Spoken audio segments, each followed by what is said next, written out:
Quand j'étais aux États-Unis pour apprendre l'anglais lors de mon année linguistique, j'ai commencé le football américain un peu par hasard. Je connaissais pas du tout les règles, mais ça m'intriguait, j'ai voulu essayer quelque chose de nouveau. Depuis tout petit, j'ai grandi avec le football. Mon père était coach, alors je savais shooter dans un ballon. Du coup, on m'a dit tu pourrais être un kicker, on en a besoin d'un. Je savais pas ce que ça voulait dire, mais au moins j'ai pu faire partie de l'équipe du lycée et au final je me débrouillais plutôt bien. Au fur et à mesure des matchs, j'ai commencé à comprendre les règles. J'aurais voulu avoir une place un peu plus importante sur le terrain, mais j'avais pas encore le niveau pour ça. De manière générale, mon expérience aux États-Unis, elle était incroyable. J'ai rencontré des gens géniaux qui étaient et qui seront toujours là pour moi.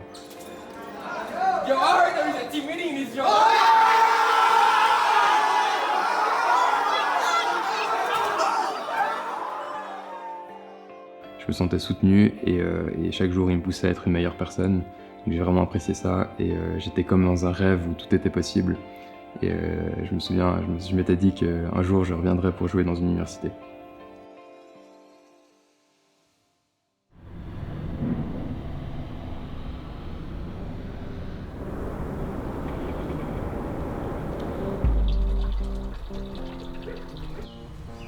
En rentrant en Suisse, je me suis renseigné sur les clubs les plus proches de chez moi, à savoir les Cardinals de Fribourg. Évidemment, ici, c'est pas un sport qui est très réputé. Du coup, on a eu un championnat à 3 équipes seulement et on a dû même des fois se battre pour avoir assez de joueurs au sein de notre propre club.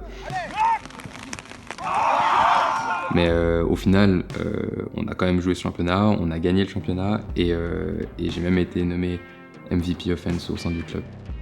Après cette année-là, j'ai dû passer en équipe élite. J'avais plus l'âge de jouer en junior.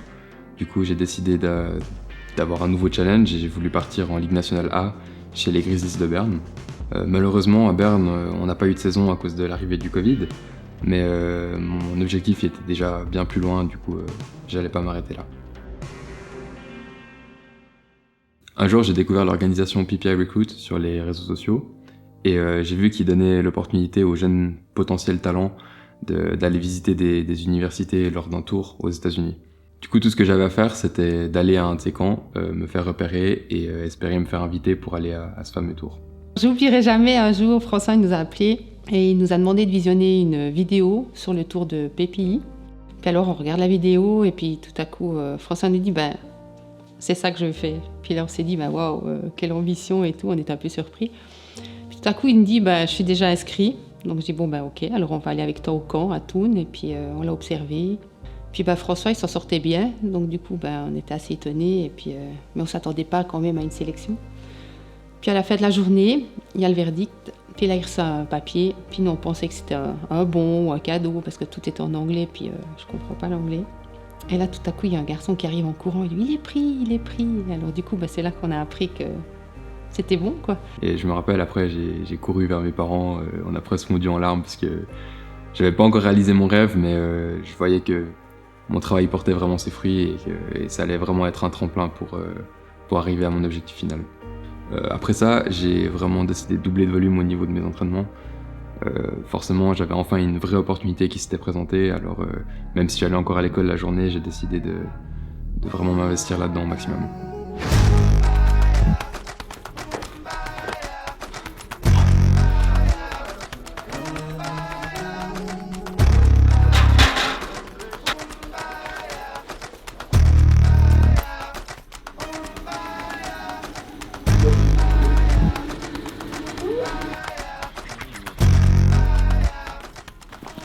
Cette période d'entraînement était très compliquée, c'était la période du Covid, donc c'est clair que c'était vraiment pas facile pour tout le monde. Mais il a quand même su garder la tête haute, il a su s'entraîner comme il le fallait.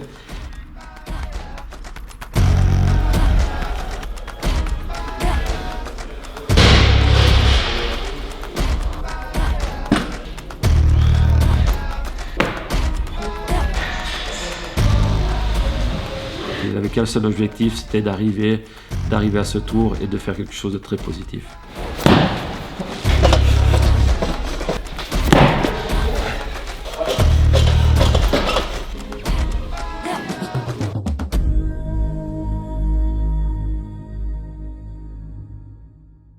Finalement, on a appris que le tour il aurait bien lieu. Cependant, les États-Unis, ils étaient toujours fermés pour tout l'espace Schengen, à moins qu'on fasse une quarantaine de 14 jours dans un autre pays. Mais ça restait un choix à faire à chacun. On a décidé de faire notre quarantaine en Croatie. Mais le problème, c'est qu'à ce moment-là, la situation sanitaire, elle change tous les jours. Et peut-être même que les États-Unis vont fermer leurs portes à la Croatie, donc on est sûr de rien. Mais au final, c'est notre seule chance, alors on est bien déterminé à aller jusqu'au bout. Une semaine avant le départ, pendant un entraînement de sprint, malheureusement, je me suis déchiré un muscle derrière la jambe. Et moralement, c'était très compliqué. Mais j'ai eu la chance d'être bien entouré. Alors la préparation physique, donc pour ceux qui me connaissent pas, je suis assez strict, rigoureux et rigide, discipliné dans mon processus, car ce qui compte pour moi, c'est quand un athlète travaille avec moi, il va aussi représenter mon travail à l'extérieur, et je veux que l'athlète il soit qui performe des mouvements de qualité pour augmenter ses performances, mais surtout ne pas se blesser et avoir une carrière dans la durée. Donc je ne suis pas quelqu'un qui est dans la consommation, je suis quelqu'un qui a investi du temps avec l'athlète. Donc François, c'est quelque chose qu'il a bien compris, c'est qu'il travaille avec moi, c'est pas simplement sur 4 semaines, on a un projet. Alors un projet, ça peut être 10-12 semaines pour un combine, pour un camp ou quelque chose, ça peut être alterné sur des vagues comme avec François, c'est-à-dire on travaille 10-12 semaines, il part faire quelque chose, il revient, on retravaille. Ça peut être sur la continuité. Au final, j'étais pas au top de ma forme, mais étonnamment, j'arrivais quand même bien à courir. Évidemment, le muscle était encore très fragile, il pouvait sauter à n'importe quel moment, mais avec la motivation de savoir que je n'aurais pas une deuxième opportunité comme celle-là, au final, c'était qu'un détail. Pour ce qui est du Tour, c'était clairement une des meilleures expériences de ma vie jusqu'à maintenant.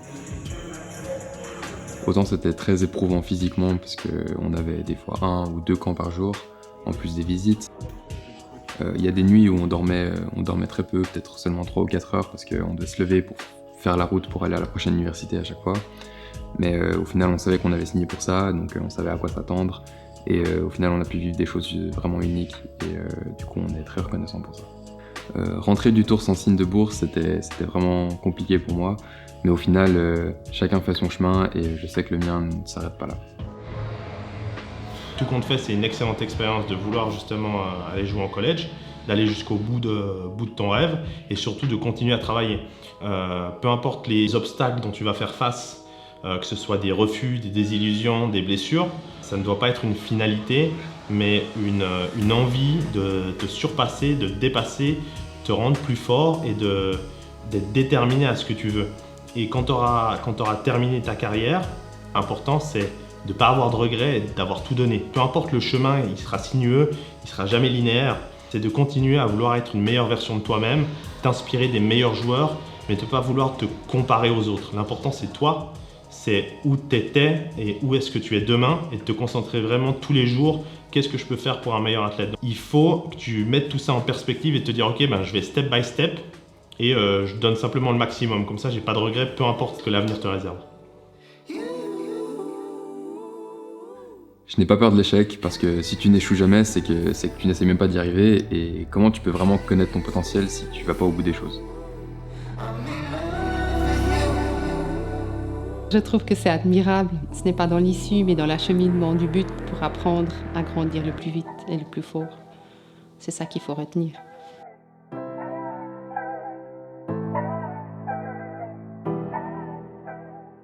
Pour avoir une chance de réussir, il faut se battre, tomber, se relever, continuer, il faut rester concentré. Il faut prendre les échecs comme c'était un cadeau pour être encore plus fort et pouvoir aller jusqu'au bout de nos objectifs.